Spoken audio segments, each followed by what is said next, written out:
All right, so I mounted up the oil pump and pickup screen. It's the high volume oil pump. I got the oil pump shaft in there. I don't know if you could see that or not, but that's all mounted up for the distributor catch. I mocked up the timing chain cover just to make sure I got all the right bolts for it. So I got that all mocked up.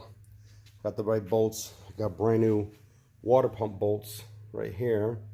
11 brand new stainless bolts. I got the new water pump right there. I put a coat, 2 coats of paint on it already. The oil pan's got about 2 or 3 coats of paint. Harmonic balancer has been painted a bunch of times.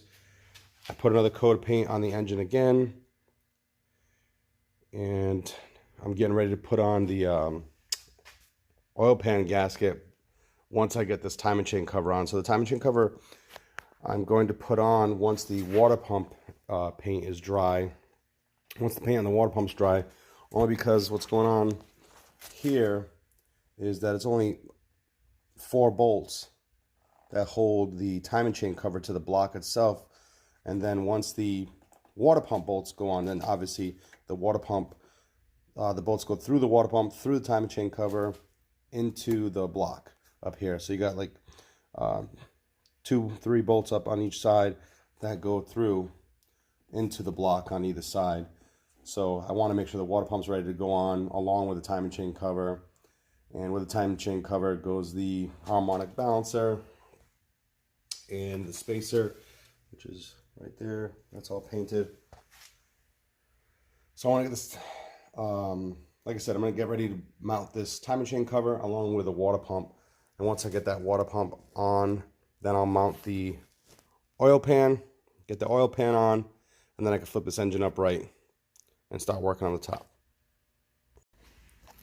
All right, so I've mounted up the oil pan, new gasket, mounted up the timing chain cover, water pump, harmonic balancer. That's all on right now. I'm going to flip this engine back upright.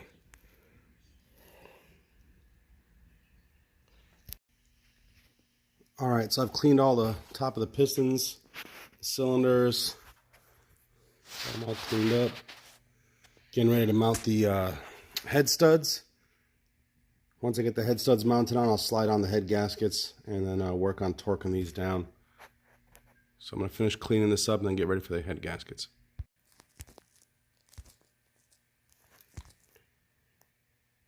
So I got the new head studs all mounted up. I used the anti-seize in all of them. New head gasket's about to go in. I like the studs because it makes it easier for taking off and on in case you have to do any quick head gasket swaps on the track or anything like that. This is a nice, easy pull on, pull off.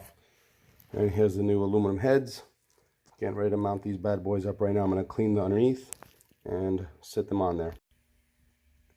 All right, so I got the heads on with the head gasket.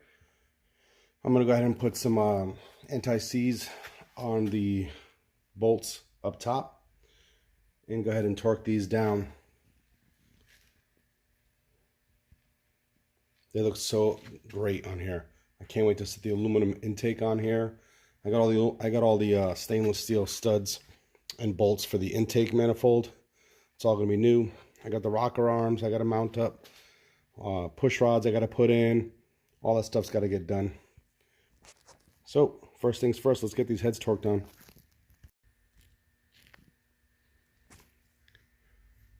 So I got the heads on.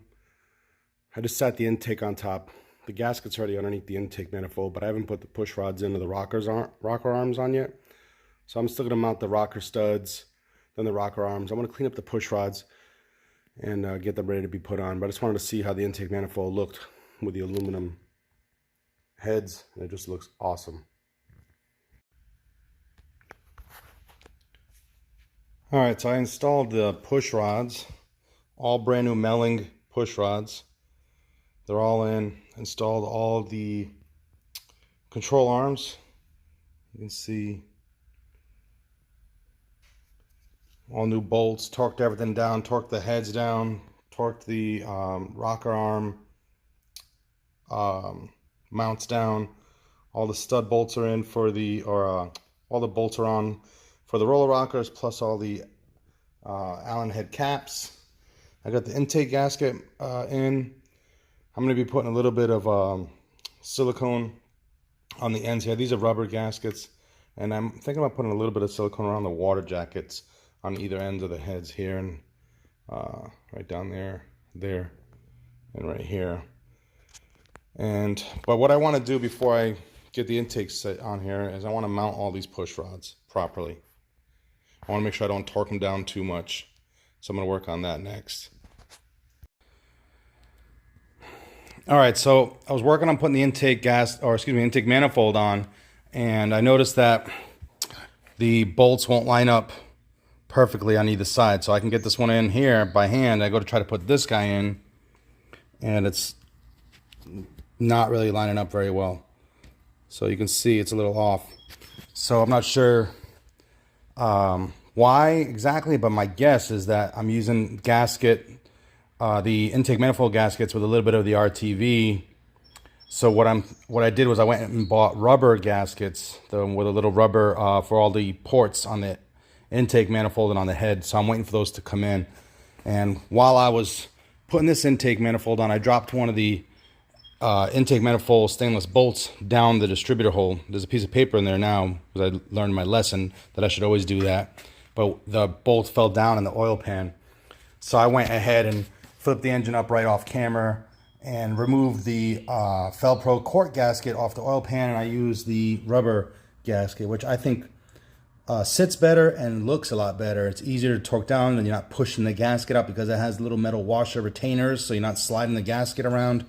So I'm hoping to be doing the same thing for the intake manifold gasket. They were supposed to be here already, but they're not. So for now, I'm going to be done for this episode.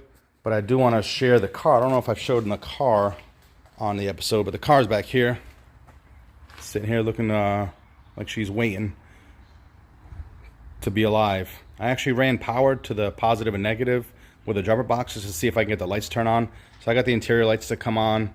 The wipers came on.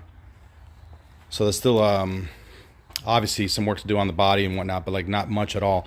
I went to Pittsfield, Mass, to pick up some a driver's side fender, because the driver's side fender on this car has a hole right on the bottom. You can see right there. It's also dented from the door opening against it. The fender was bolted on too far back, and it folded the fender a little bit. So I picked up these fenders. This one's just got a little bit of a crease right here I'm going to work on, and one like right there also. And I got an extra fender. The guy wanted to sell me with a kit. I mean the whole front end basically, so I got both fenders, and I got an extra front header panel. So I got an extra header panel, but I actually needed that upper chrome piece.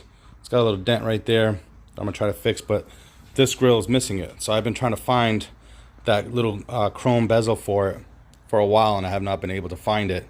I have the other bumperette that goes right there, just like that one. I also got some new fender wells with it.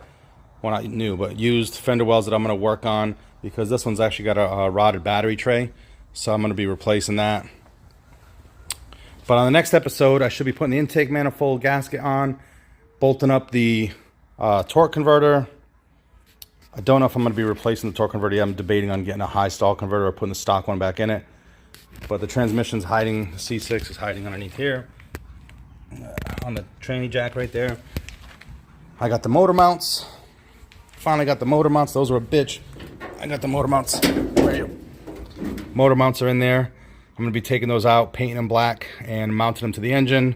I'm going to be cutting that exhaust out way back there, because I got long tube, full-size, full-length headers for this thing.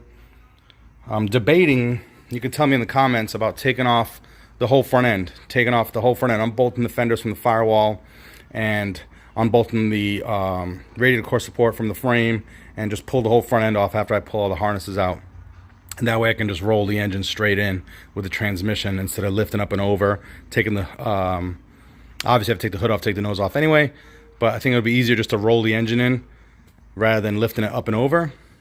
But it's a lot of work to get the whole nose off. You can give me your input on the comments if you'd like. I'm just looking forward to get that intake on there properly. Once I get the intake on there properly, I'll get the valve covers on there. I'm going to bolt the plate on the top where the carburetor goes to lift the engine and tranny up in one shot. and lower her down into the car. So for now, thanks for watching. Sorry I didn't get the engine in today. Next time, hopefully.